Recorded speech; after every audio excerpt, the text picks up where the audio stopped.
जय हिंद।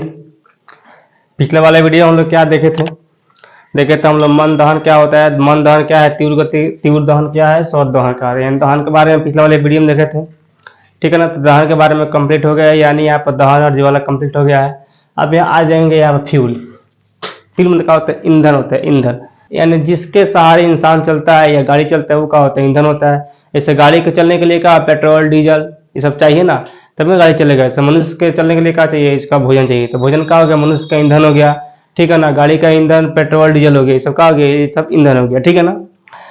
या ईंधन से हम लोग खाना भी बनाते हैं, ठीक है ना। जैसे लकड़ी हो गया, ठीक है ना, सीएनजी गैस हो गया, कोयला हो गया, ठीक है। ये सब का लकड़ी हो, ये सब का ईंधन हो गया। यानी वो ऐसे पदार्थ जो जल कर ऊष्मा प्रदान करता है। यानी जलने ऐसे का हम लोग खाते हैं तो ऊष्मा तो प्रदान नहीं करता है, लेकिन हम लोग को एनर्जी मिलता है, ठीक है ना। लेकिन यहाँ पर फ्यूल वो है, ठीक है ना, कि वो ऐसा पदार्थ जो जल कर ऊष्मा प्रदान करता है, उसे क्या करते हैं हम लोग, फ्यूल कहते हैं। यानी हम लोग ईंधन कहते हैं जो जल की ऊष्मा प्रदान कर देता है और लाइट भी देता है, ठीक है ना। ईंधन का भी कोई कोई से लकड़ी पर हो गया, लाइट देता है, ठीक है ना। और कुछ जो है जो लाइट नहीं देता है, ठीक है ना। केरोसिन तेल ये भी हम लोग को लाइट भी देता है और उसमें भी देता है, ठीक है ना। जिससे हम लोग क्या होता है, खाना वगैरह बना देते हैं, ठीक है। तो ईंधन से क्या होता है, खाना वगैरह बनता है। ईंधन कई प्रकार के होते हैं, ठीक है ना। कुछ ईंधन से गैस निकलता है, कुछ ईंधन से लाइट निकलता है, कुछ से नहीं निकलता है। लेकिन ईंधन से क्या होता है, खाना बनता है, या हम लोग भी खाना खाते हैं तो एक तरह का ईंधन ही है। चूंकि हम लोग खाना नहीं खाएंगे तो नहीं चलेंगे। गाड़ी का ईंधन क्या होता है, गाड़ी का ईंधन तेल है, पेट्रोल है, ठीक है ना, डीजल है, ये सब क्या होता है, गाड़ी का ईंधन है, ठीक है ना। तो ईंधन समझ में आ गया हम लोग के, लकड़ी, कोयला, केरोसिन तेल, एलपीजी गैस सबका हम लोग के ईंधन हो गया। सीएनजी भी हो गया, चूंकि सीएनजी से गाड़ी चलता है, तो सीएनजी नहीं रहेगा तो गाड़ी भी कुछ नहीं चलेगा, ठीक है ना। तो ईंधन हम लोग समझ में आ गया कि ईंधन वो चीज है जिसके सहायता से कोई वस्तु को चला सकते हैं या कोई चीज को हम लोग चला सकते हैं, ठीक है ना। या खाना वगैरह बना सकते हैं, तो ये खाना ही बनता है तो ईंधन से ही बनता है। क्लियर ईंधन। अब यहाँ देखेंगे इसका कुछ टर्म है। तो उष्मा का ऐसा मात्रा क्या होता है, किलो जूल पर केजी, ठीक है ना। किलो जूल पर केजी होता है। यहाँ पर 1 केजी केरोसिन तेल का उष्मीय मान कितना होता है, 45,000, ठीक है ना। मतलब 1 केजी अगर हम केरोसिन तेल को जलाएंगे, ठीक है ना, उससे हम लोग आग जलाएंगे, ठीक है ना, तो कितना उष्मा निकल जाएगा, 45,000 उसमें से उष्मा निकल जाएगा। कितना, 1 केजी केरोसिन तेल से। तो 1 केजी केरोसिन तेल का उसमें मान कितना है, 45,000। यानी 1 किलो केरोसिन तेल जलाएंगे, जलेगा तब 45,000 उसमें मान इसका होगा, ठीक है ना। केजी जूल पर केजी होगा, ठीक है ना। केजी पर जूल होगा 45,000, ठीक है। इसमें कुछ यहाँ पर टर्म लिखे, सीएनजी का फुल फॉर्म क्या होता है, कंप्रेसर नेचुरल गैस। ये एग्जाम में आता है, इसको याद करना पड़ेगा, या हिंदी में इसका नाम लिखे यहाँ पे स्टैंडर्ड प्राकृतिक गैस। एलपीजी का क्या होता है, लिक्विफाइड पेट्रोलियम गैस, ठीक है ना, यानी द्रवित पेट्रोलियम गैस, ठीक है ना। तो हम लोग का गया फ्यूल के बारे में, ईंधन के बारे में, इसका ऐसा मात्रा को बता दिए हम लोग। ईंधन क्या होता है ये हम लोग हो गया क्लियर, इसमें कोई दिक्कत। चलेंगे आगे। यहाँ पे ये कैलोरी फिट वैल्यू यानी उष्मीय मान। तो उष्मीय मान क्या होता है कि इसमें क्या होता है, किसी ईंधन को 1 केजी या 2 केजी या 5 केजी, किसी ना किसी भी जलाने के बाद उसमें से उष्मा और ऊर्जा का जो कुल्य मात्रा या कुल्य मान होता है, उससे हम लोग क्या बोलते हैं, हम लोग उष्मीय मान कहते हैं। समझ में आएगा उष्मीय मान। यानी कोई भी चीज जलता है, कितना केजी है, उससे जो भी ऊर्जा हम लोग के और उष्मा निकलता है, उसका मान क्या बोलते हैं हम लोग, उसमें ऊर्जा बोलते हैं, ठीक है ना। जैसे बताने क्या है कि 1 केजी केरोसिन तेल जलाने के बाद कितना, 45,000 उसका उष्मीय मान होता है। यानी केजी यानी किलो जूल पर केजी, ठीक है। तो समझ में आएगा हम लोग उष्मीय मान क्या होता है, किसी भी चीज को जलाने के बाद उसका जो उष्मा और ऊर्जा निकलता है, उसका मान क्या बोलते हैं, उष्मीय मान बोलते हैं। क्लियर।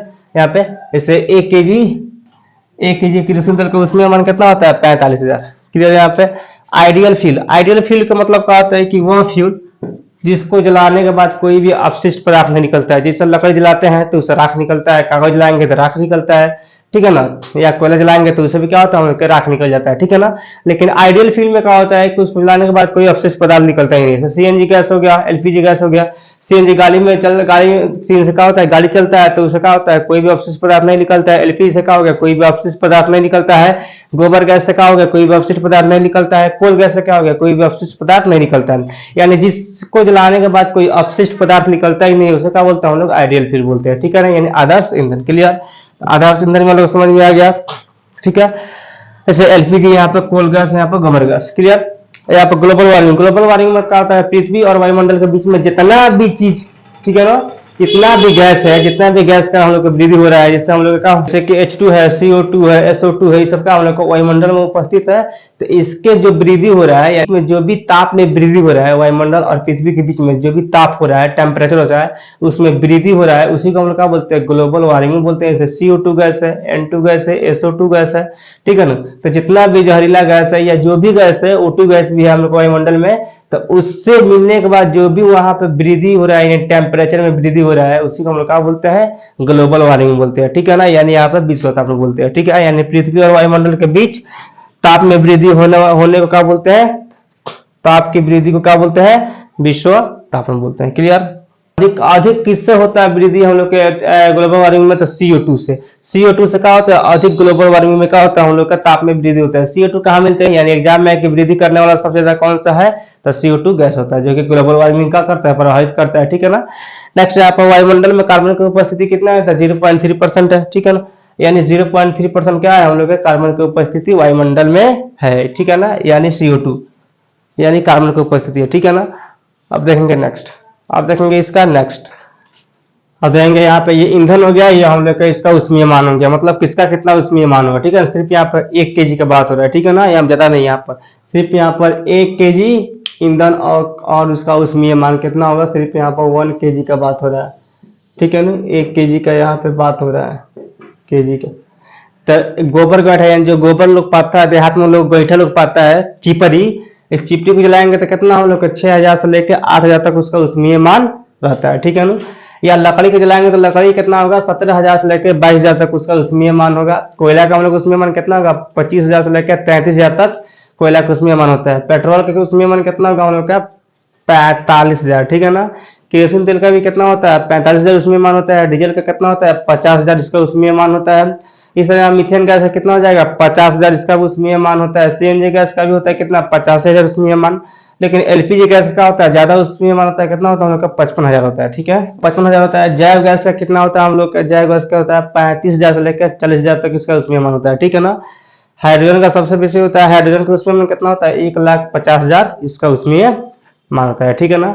तो इसको हम लोग को याद करना पड़ेगा। तो ये हम लोग हो गया ईंधन, ठीक है ना, फ्यूल, और इसका ये हो गया उष्मीय मान, ठीक है। इसको याद रखना क्योंकि ये एग्जाम में आएगा तो लिखना पड़ेगा, ठीक है। नेक्स्ट यहाँ पर एसिड रेन, अम्ल वर्षा। अम्ल वर्षा क्या होता है, तो जिस वर्षा में देखो, तो अगर किसी भी साल में, किसी भी माह में अगर फर्स्ट वर्षा हो रहा है तो उसमें नहीं नहाना चाहिए, क्योंकि उसमें क्या होता है, सल्फर डाइऑक्साइड और यहाँ पर नाइट्रोजन गैस मिला होता है। तो यही दोनों मिलने के बाद क्या होता है, हम लोग का अम्ल वर्षा होता है। जो बारिश होता है ना, वो एसिडिक हो जाता है, ठीक है ना।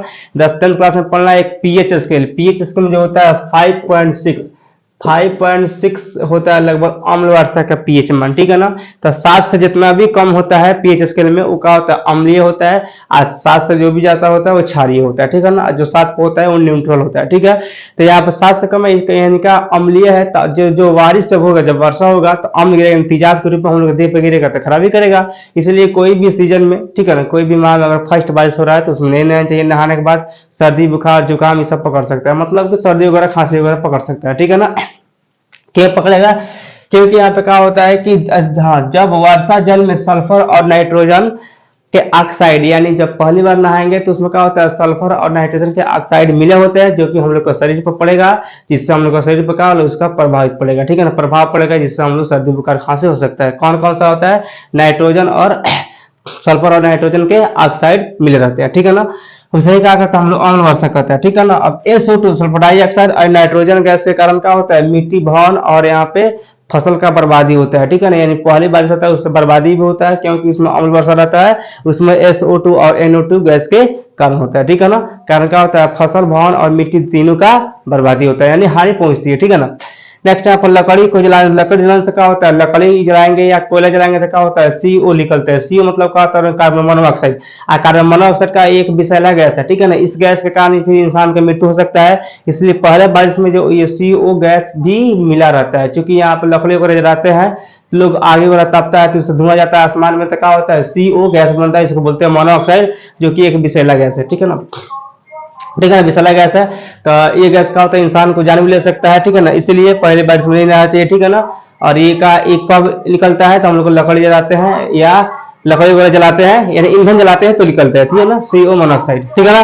नेक्स्ट आप लकड़ी या कोयले को अगर कमरे में जला कर सोएंगे तो उससे मृत्यु हो सकता है, क्योंकि लकड़ी या कोयले का कमरे में जलाएंगे तो उसमें क्या होता है, CO गैस पैदा होगा, यानी CO गैस बनेगा, कार्बन मोनोऑक्साइड, जो कि विषैला है, इससे इंसान को मृत्यु हो सकता है। इसीलिए कमरे में कभी भी कोयला या लकड़ी को जलाकर नहीं सोना चाहिए, ठीक है ना। तो आज की क्लास बस इतना ही पर हो गया हम लोग के एसिड, कल के क्लास में पढ़ाएंगे नेक्स्ट वाला, ठीक है ना। आज के लिए क्लास, जय हिंद।